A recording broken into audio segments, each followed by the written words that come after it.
हाय दोस्तों, ये सभी एग्ज़ामों के लिए इम्पोर्टेंट हैं। भारत के प्राचीन भारत का इतिहास, इसमें जो इम्पोर्टेंट प्रश्न रहेंगे उसे मैं अच्छे से समझा दूंगा। कोशिश करूंगा कि आपको अच्छे से अच्छे समझ में आए। इसे सुनने के बाद आपको एग्ज़ाम में प्राचीन भारत के इतिहास से प्रश्न मुश्किल है छूटना, इतने अच्छे से समझाएंगे। ठीक है, तो हम लोग वीडियो शुरू करते हैं। प्राचीन भारतीय इतिहास के विषय में जानकारी मुख्यतः 4 स्रोतों से प्राप्त होती है। पहला धर्म ग्रंथ, दूसरा ऐतिहासिक ग्रंथ, तीसरा विदेशियों का विवरण, चौथा पुरातत्व संबंधी साक्ष्य। प्रश्न यह आएगा कि प्राचीन भारतीय इतिहास के बारे में जानने के लिए 4 स्रोत क्या हैं, तो आपको बताना है। पहला धर्म ग्रंथ होगा, दूसरा ऐतिहासिक ग्रंथ, तीसरा विदेशियों का विवरण, चौथा पुरातत्व संबंधी साक्ष्य। भारत का सर्वप्राचीन धर्म ग्रंथ वेद है, जिसके संकलनकर्ता महर्षि कृष्ण देवपायन वेद व्यास को माना जाता है। वेदों की संख्या 4 हैं: ऋग्वेद, यजुर्वेद, सामवेद एवं अथर्ववेद। प्रश्न आते हैं कि वेदों की संख्या कितने हैं, तो 4 हैं। ऋग्वेद, ऋचाओं के क्रमबद्ध ज्ञान के संग्रह को ऋग्वेद कहा जाता है। इसमें 10 मंडल हैं, 1028 सूक्त हैं एवं 10,462 ऋचाएँ हैं। इस वेद के ऋचाओं के पढ़ने वाले ऋषि को होत्री कहते हैं। इस वेद से आर्य की राजनीतिक प्रणाली एवं इतिहास के बारे में जानकारी मिलता है। इसमें प्रश्न आते हैं कि ऋग्वेद में मंडलों की संख्या कितने हैं, तो 10, जैसा कि आपने पढ़ा। सूक्तों की संख्या कितने हैं, 1028। ऋचाएँ की संख्या कितने हैं, 10,462। इस वेद के ऋचाओं को पढ़ने वाले को क्या कहते हैं, होत्री। और इस वेद से किस वंश की राजनीतिक प्रणाली के बारे में पता चलता है, तो आर्य की राजनीतिक प्रणाली एवं इतिहास के बारे में पता चलता है। विश्वामित्र द्वारा रचित ऋग्वेद के 3रे मंडल में सूर्य देवता सावित्री को समर्पित प्रसिद्ध ज्ञात्री मंत्र है। अर्थात ये प्रश्न बहुत बार पूछा जा चुका है कि सूर्य देवता का उल्लेख किस मंडल में है, तो 3रे मंडल में। इसके 9वें मंडल में देवता सोम का उल्लेख है। ऋग्वेद के 9वें मंडल में देवता सोम का उल्लेख है। इसके 8वें मंडल की हस्तलिखित ऋचाओं को खिल कहा जाता है। ये भी प्रश्न बहुत बार पूछे जा चुके हैं कि ऋग्वेद के 8वें मंडल की हस्तलिखित ऋचाओं को क्या कहा जाता है, तो खिल कहा जाता है। चातुष्य वर्ण समाज की कल्पना आदि का स्रोत ऋग्वेद के 10वें मंडल में वर्णित पुरुष सूक्त, जिसके अनुसार 4 वर्ण हैं: ब्राह्मण, क्षत्रिय, वैश्य तथा शूद्र। ये सभी आदि पुरुष ब्रह्मा के क्रमशः मुख, भुजाओं, जंघाओं और चरणों से उत्पन्न हुए। धर्मसूत्र 4 प्रमुख जातियों की स्थितियों, व्यवसायों, दायित्वों, कर्तव्यों तथा विशेषाधिकारों में स्पष्ट विभेद करता है। बावनावतार के 3 पगों के आख्यान का प्राचीनतम स्रोत ऋग्वेद है। ये भी प्रश्न पूछे जा चुके हैं कि बावनावतार के 3 पगों का आख्यान का प्राचीनतम स्रोत क्या है, तो ऋग्वेद। ऋग्वेद में इंद्र के लिए 250 तथा अग्नि के लिए 200 ऋचाओं की रचना की गई है। प्राचीन इतिहास के साधन के रूप में वैदिक साहित्य में ऋग्वेद के बाद शतपथ ब्राह्मण का स्थान है। अब हम लोग यजुर्वेद के बारे में पढ़ेंगे। सस्वर पाठ के लिए मंत्रों तथा बलि के समय अनुपालन के लिए नियमों का संकलन यजुर्वेद कहलाता है। इसके पाठकर्ता को अवधारव्यु कहते हैं। यह एक ऐसा वेद है जो गद्य एवं पद दोनों में है। ये प्रश्न पूछे जा चुके हैं कि एक ऐसा वेद का नाम बताइए जो गद्य एवं पद दोनों में है, तो वह है आपका यजुर्वेद। सामवेद, अब हम लोग सामवेद के बारे में देखेंगे। यह गाई जा सकने वाली ऋचाओं का संकलन है, अर्थात सामवेद को गाया जा सकता है। इसके पाठकर्ता को उदात्री कहते हैं। इसे भारतीय संगीत का जनक कहा जाता है। प्रश्न ये आता है, ये प्रश्न पूछे जा चुके हैं कि भारतीय संगीत का जनक किस वेद को कहा जाता है, तो सामवेद को। अब हम लोग अथर्ववेद के बारे में पढ़ेंगे। अथर्ववेद, अथर्वा ऋषि द्वारा रचित इस वेद में रोग निवारण, तंत्र मंत्र, जादू टोना, शाप वशीकरण, आशीर्वाद, स्तुति, प्रायश्चित, औषधि अनुसंधान, विवाह, प्रेम, राजक्रम, मातृभूमि, महामतमय आदि विविध विषयों में संबंध मंत्र तथा सामान्य मनुष्यों के विचारों, विश्वासों, अंधविश्वासों इत्यादि का वर्णन मिलता है। अर्थात प्रश्न यह आता है कि किस वेद में तंत्र मंत्र, जादू टोना का वर्णन किया गया है, तो आपका आंसर होगा अथर्ववेद। इसमें साभा एवं समिति को प्रजापति की 2 पुत्रियां कहा गया है। सबसे प्राचीन वेद ऋग्वेद एवं सबसे बाद का वेद अथर्ववेद है।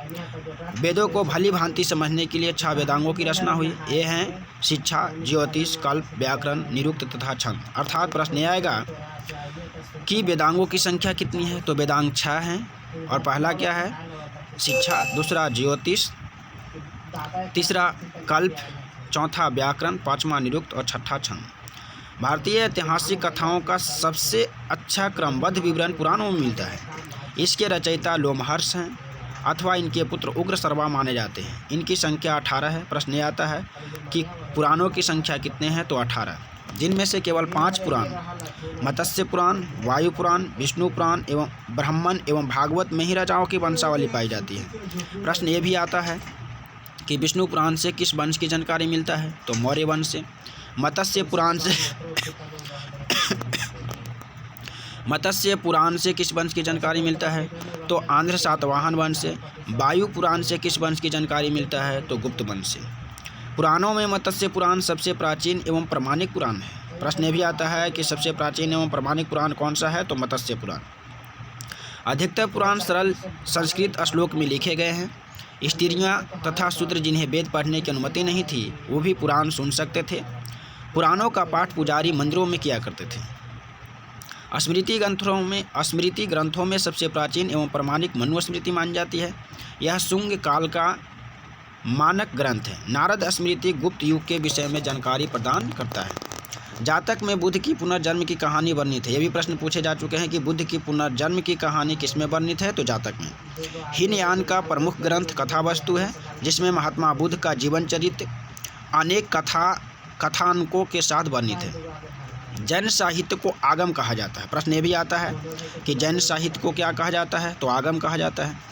जैन धर्म का प्रारंभिक इतिहास कल्पसूत्र से ज्ञात होता है। जैन ग्रंथ भगवती सूत्र में महावीर के जीवन कृत्यों तथा समकालिकों के साथ उनके संबंधों का विवरण मिलता है।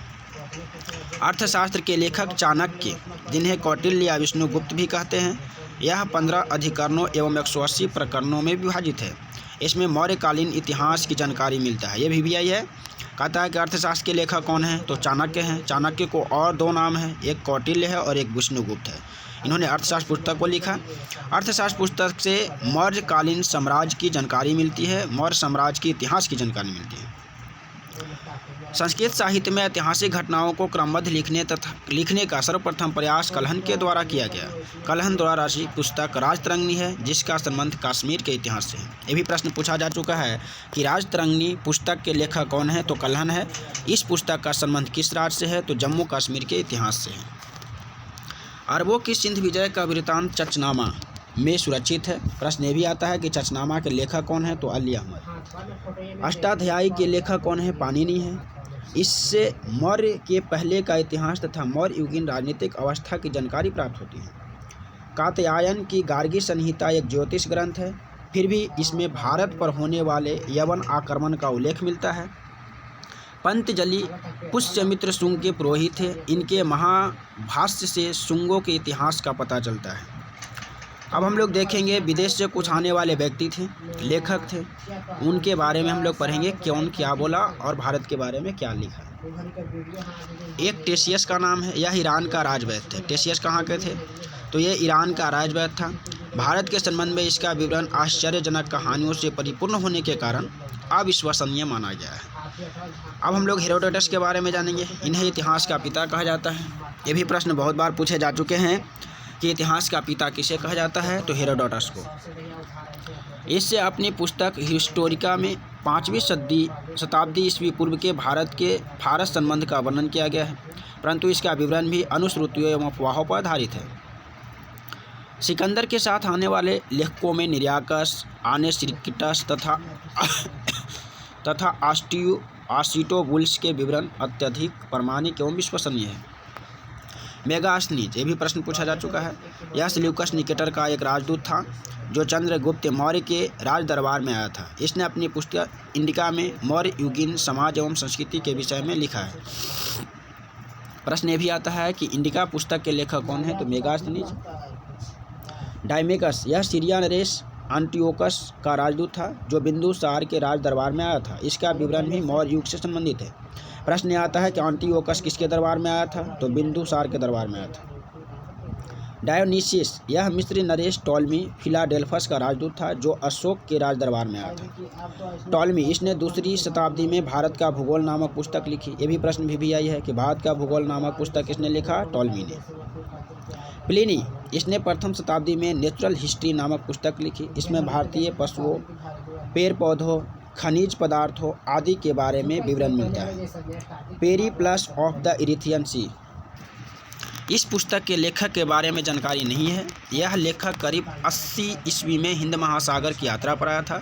इसने उस समय के भारत के बंदरगाहों तथा व्यापारिक वस्तुओं के बारे में जानकारी दी। अब हम लोग चीनी लेखक के बारे में पढ़ेंगे। फाहियान, यह चीनी यात्री गुप्त नरेश चंद्रगुप्त द्वितीय के दरबार में आया था। इसने अपने विवरण में मध्य प्रदेश के समाज एवं संस्कृति के बारे में वर्णन किया है। इसने मध्य प्रदेश की जनता को सुखी एवं समृद्ध बताया है। संयुगन, यह 518 ईस्वी में भारत आया। इसने अपने 3 वर्षों की यात्रा में बौद्ध धर्म की प्राप्तियां एकत्रित की। हुएनसांग, इनसे बहुत प्रश्न पूछे जा चुके हैं। यह हर्षवर्धन के शासनकाल में भारत आया था। हुएनसांग 629 ईस्वी पूर्व में चीन से भारतवर्ष के लिए प्रस्थान किया और लगभग 1 वर्ष की यात्रा के बाद सर्वप्रथम वह भारतीय राज्य कपिसा पहुंचा। भारत में 15 वर्षों तक ठहरकर 645 ईस्वी में चीन लौट गया। वह बिहार में नालंदा स्थित नालंदा विश्वविद्यालय में अध्ययन करने तथा भारत से बौद्ध धर्म को एकत्र कर ले जाने के लिए आया था। इसका भ्रमण वृत्तांत CU की नाम से विख्यात है, जिसमें 138 देशों का विवरण मिलता है। इसने हर्षकालीन समाज, धर्म तथा राजनीति के बारे में वर्णन किया है। इसके अनुसार सिंध का राजा शूद्र था। हुएनसांग के अध्ययन के समय नालंदा विश्वविद्यालय के कुलपति आचार्य शिल्यभद्र थे। इत्सिंग, यह 7वीं शताब्दी के अंत में भारत आया। इसने अपने विवरण में नालंदा विश्वविद्यालय, विक्रमशिला विश्वविद्यालय तथा अपने समय के भारत का वर्णन किया। अब हम लोग अरबी लेखक के बारे में देखेंगे। इनमें पहला है अल-बरूनी। यह महमूद गजनवी के साथ भारत आया था। अरबी में लिखी गई उसकी किताब किताबुल हिंद या तहकीक-ए-हिंद, जिसका अर्थ होता है भारत की खोज, आज भी इतिहासकारों के लिए एक महत्वपूर्ण स्रोत है। इसमें राजपूतकालीन समाज, धर्म, रीति रिवाज, राजनीति आदि पर सुंदर प्रकाश डाला गया है। ये प्रश्न भी आते हैं कि किताब उल हिंद के लेखक कौन हैं? तो ये हैं अल-बरूनी। फिर आता है अल-बरूनी किसके साथ भारत आया था?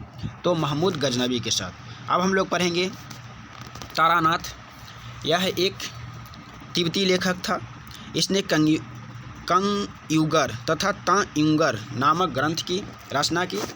इनसे भारतीय इतिहास के बारे में जानकारी मिलती है। मार्को पोलो, यह 13वीं शताब्दी के अंत में पांड्य देश की यात्रा पर आया था। इसका विवरण पांड्य इतिहास के अध्ययन के लिए उपयोगी है। पुरातत्व संबंधी साक्ष्य से मिलने वाली जानकारी। 1400 ईस्वी पूर्व के अभिलेख बोगाज काई, जिसे एशिया माइनर भी कहा जाता है, से वैदिक देवता मित्र, वरुण, इंद्र और नासत्य अश्विनी कुमार के नाम से जाने जाते थे, उनके बारे में जानकारी मिलती है। मध्य भारत में भागवत धर्म विकसित होने का प्रमाण यवन राजदूत हेलियोडोरस के विष्णुनगर गरुड़ स्तंभ से प्राप्त किया गया है। सर्वप्रथम भारतवर्ष का जिक्र हाथी गुम्फा अभिलेख में है। ये भी प्रश्न पूछा गया है कि सर्वप्रथम भारतवर्ष का जिक्र किस अभिलेख में किया गया है? तो हाथी गुफा अभिलेख में। सर्वप्रथम दुर्भिक्ष का जानकारी देने वाला अभिलेख सोहगिरा अभिलेख है। ये भी प्रश्न पूछे जा चुके हैं कि सर्वप्रथम दुर्भिक्ष का जानकारी देने वाला अभिलेख कौन सा है? तो सोहगिरा अभिलेख। सर्वप्रथम भारत पर होने वाले हुन आक्रमण की जानकारी भित्रीय स्तंभ लेख से प्राप्त होती है। ये भी प्रश्न भी आई है। सर्वप्रथम भारत पर होने वाले हुन आक्रमण की जानकारी किस स्तंभ से मिलती है? तो भित्रीय स्तंभ लेख से। सती प्रथा का पहला लिखित साक्ष्य एरन अभिलेख, और एरन अभिलेख के समय शासक कौन था? भानुगुप्त। तो प्रश्न यह आता है कि सती प्रथा का पहला लिखित साक्ष्य किस अभिलेख से मिलता है? तो एरन अभिलेख से। रेशम बुनकरों की श्रेणियों की जानकारी मंदसौर अभिलेख से प्राप्त होती है। अब हम लोग कुछ अभिलेख एवं उसके शासक के बारे में देख लेंगे। जूनागढ़ जो गिरनार में पड़ता है अभिलेख है, ये रुद्रदामन उस समय शासक थे। हाथी गुफा अभिलेख, उस समय वहाँ के शासक कलिंग राजा खारवेल थे। प्रयाग स्तंभ समुद्रगुप्त के समय। नासिक अभिलेख गौतमी बलश्री। एहोल अभिलेख पुलकेशिन द्वितीय। मंदसौर अभिलेख मालवा नरेश यशोवर्मन। ग्वालियर अभिलेख प्रतिहार नरेश भोज।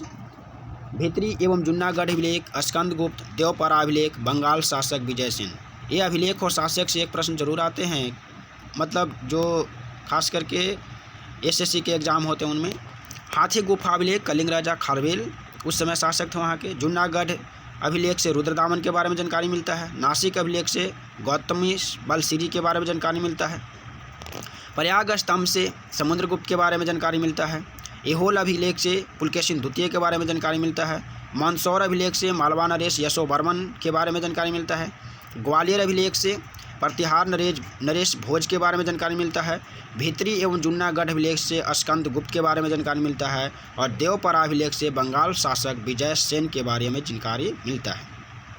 तो जैसा कि हम लोगों ने पढ़ा कि रेशम बुनकरों की श्रेणियों की जानकारी मंदसौर अभिलेख से प्राप्त होती है। ये भी प्रश्न पूछे जा चुके हैं कई बार कि रेशम बुनकर की श्रेणियों की जानकारी किस अभिलेख से मिलती है? मंदसौर अभिलेख से।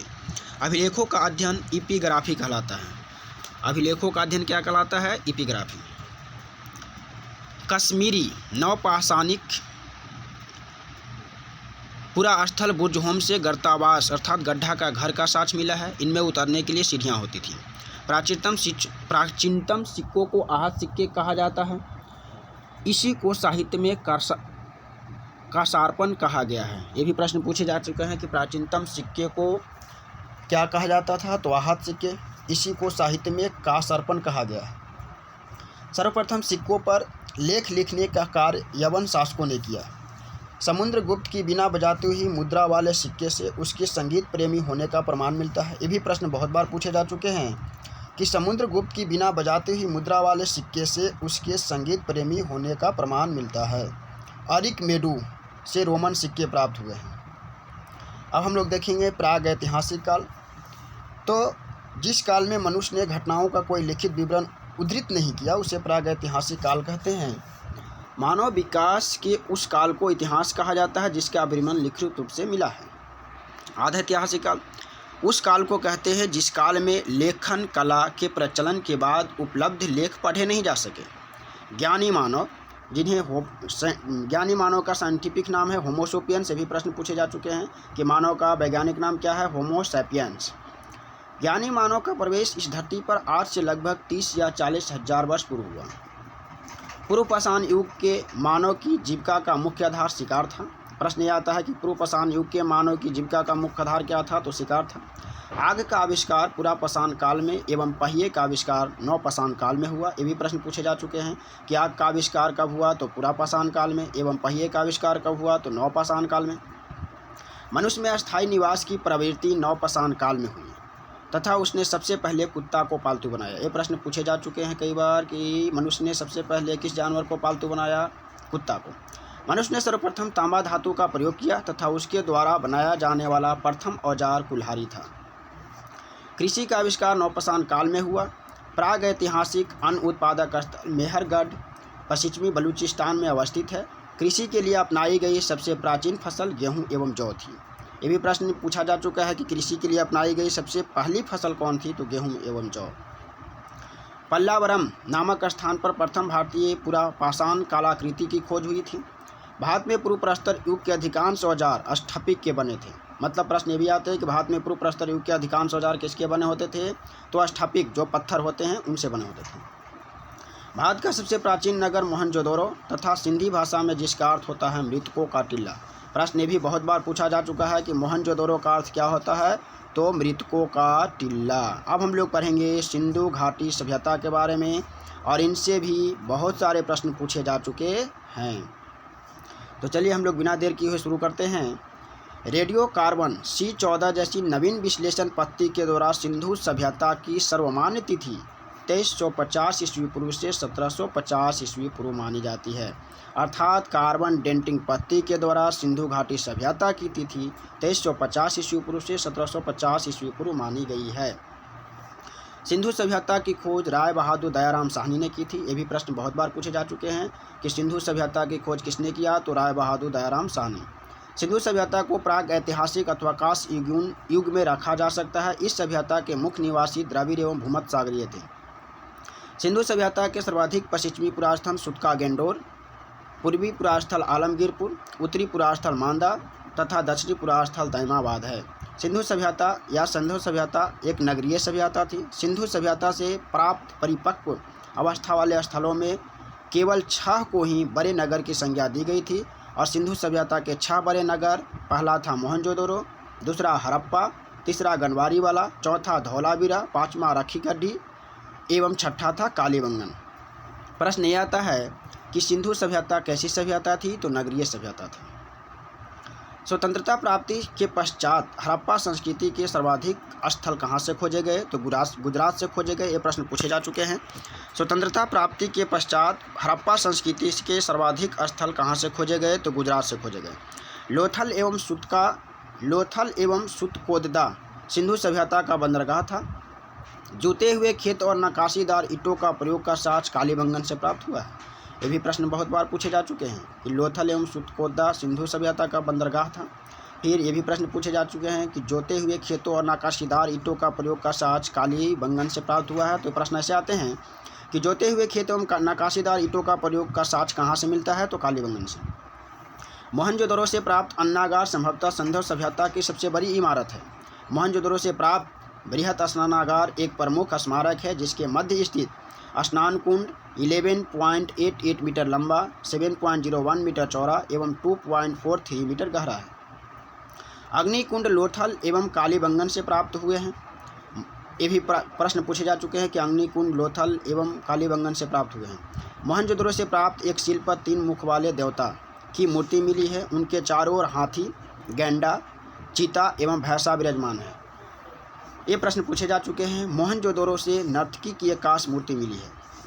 हड़प्पा की मोहरों पर सबसे अधिक एक श्रृंगी पशु का अंकन मिलता है। मनके बनाने के कारखाने लोथल एवं चन्हुद्रो से मिले हैं। सिंधु सभ्यता की लिपि भावचित्रात्मक थी। यह लिपि दाईं से बाईं ओर लिखी जाती थी। जब अभिलेख एक से अधिक पंक्तियों का होता था तो पहली पंक्ति दाईं ओर से बाईं ओर और दूसरी पंक्ति बाईं से दाईं ओर लिखी जाती थी। सिंधु सभ्यता के लोगों ने नगरों तथा घरों के विन्यास के लिए गृह पत्ती अपनाई। घरों के दरवाजे और खिड़कियां सड़क की ओर न खुलकर पिछवाड़े की ओर खुलते थे।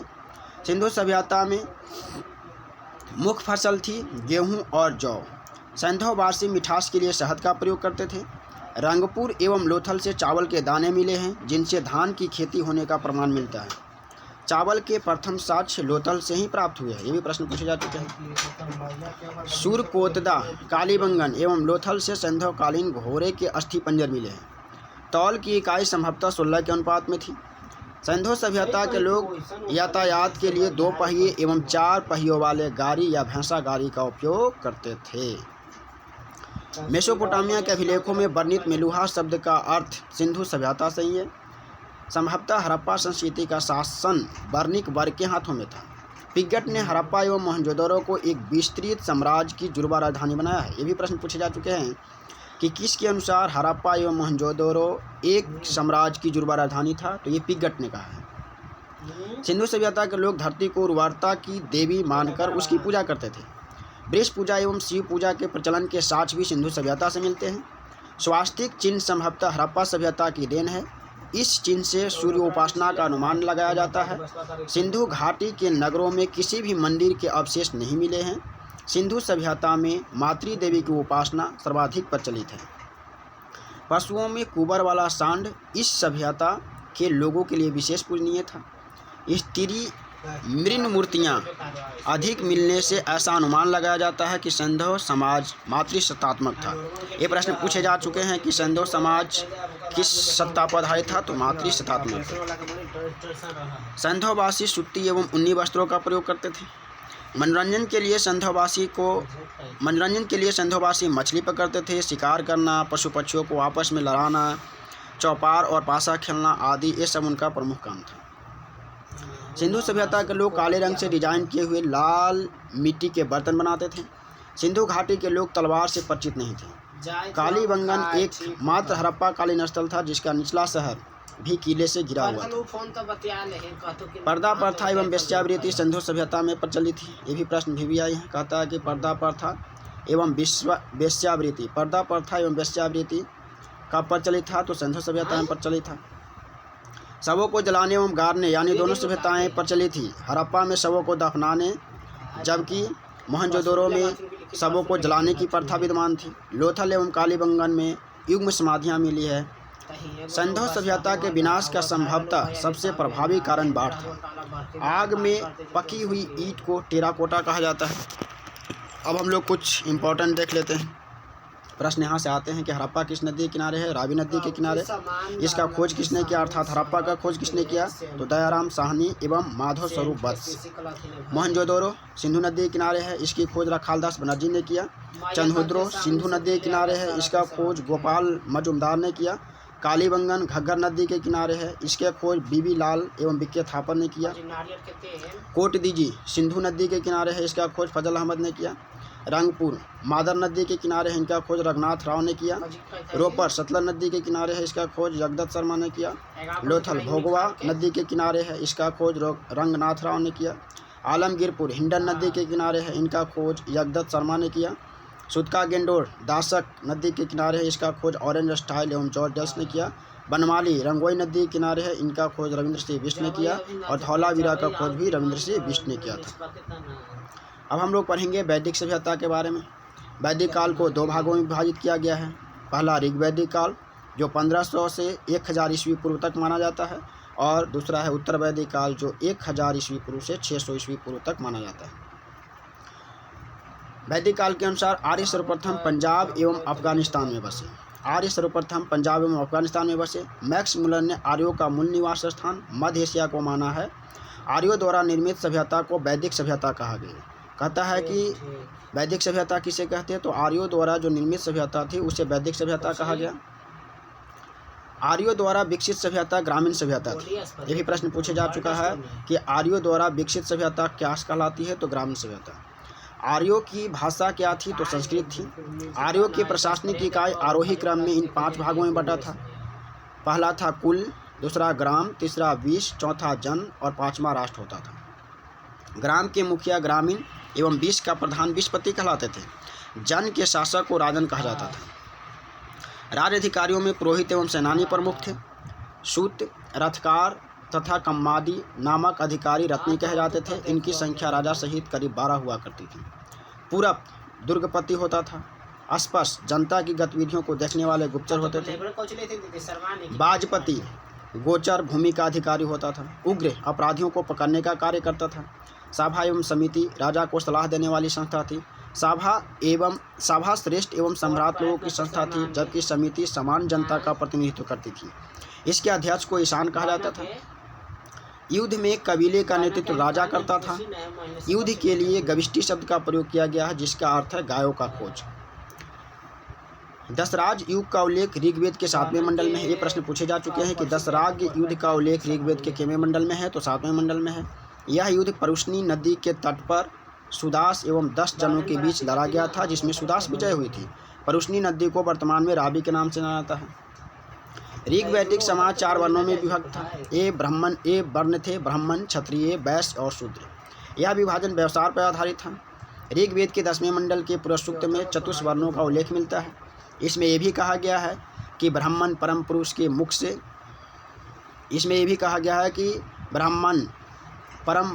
मुख से क्षत्रिय उनकी भुजाओं से, वैश्य उनकी जांघों से एवं शूद्र उनके पैरों से उत्पन्न हुए। आर्यों का समाज पितृ प्रधान था। समाज की सबसे छोटी इकाई परिवार या कुल थी, जिसका मुखिया पिता होता था, जिसे कुलप कहा जाता था।